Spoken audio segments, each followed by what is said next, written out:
The Crooked Anchor and the Day of Judgment and the Rat. It was one of those jittery mornings in The Crooked Anchor, the kind where even the wallpaper seemed nervous. The pub had been scrubbed from bar to loo, minus a mysterious sticky patch near the dartboard, and David was pacing with the energy of a man hosting a royal banquet in a greenhouse full of bees. Health inspectors, he whispered to himself for the 7th time. Devon division. Tasting Clifford's food. Why did I agree to this? Why did Clifford suggest this? Why is Clifford?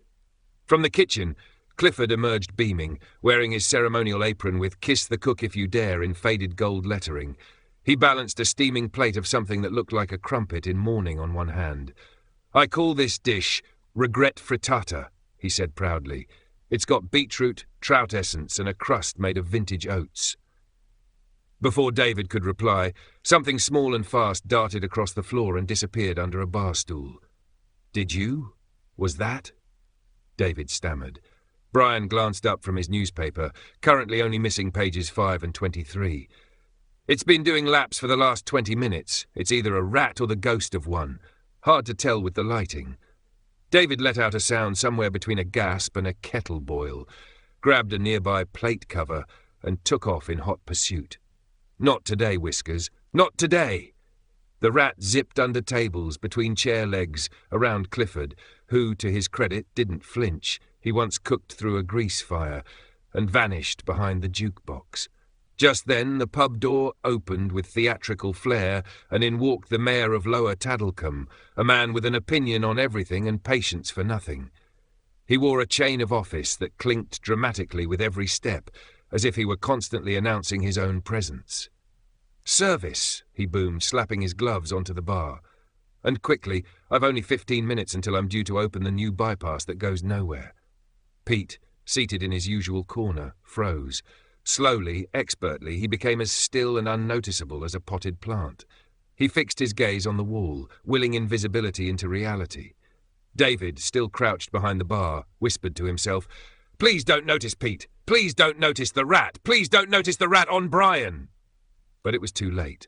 The rat, making a final bold sprint, launched itself off a stool and landed squarely on Brian's lap. Brian looked down, paused, and then, with the sheer power of a man who had tolerated everything this pub could throw at him for decades, he screamed, Get it off! Get it off!" The cat from yesterday, now semi-resident, leapt off a windowsill in pursuit, claws out like a tiny harbinger of chaos. The rat fled. The cat followed. Brian clutched his trousers like they might save him from the memory. The health inspectors, all 3 of them, walked in just in time to see. David diving behind the jukebox with a plate cover, Clifford fanning the regret frittata with a cocktail umbrella, Brian standing on a stool swearing at wildlife.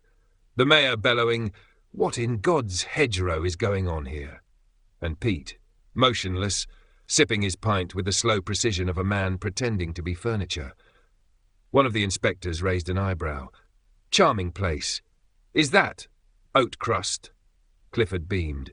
"Locally sourced, technically from the roof." Brian descended from his stool, straightened his collar, and muttered, "I'm suing something. I'm not sure what yet, but something's going to regret this."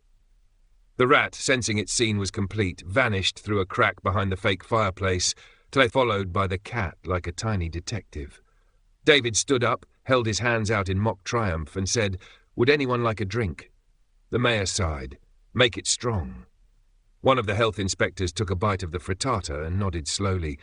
"Not the worst thing I've had today." Outside, the rain had stopped. Inside, the storm continued. Just another ordinary inspection day at the Crooked Anchor, where the food is suspicious, the animals are aggressive, and the mayor can never quite spot Pete.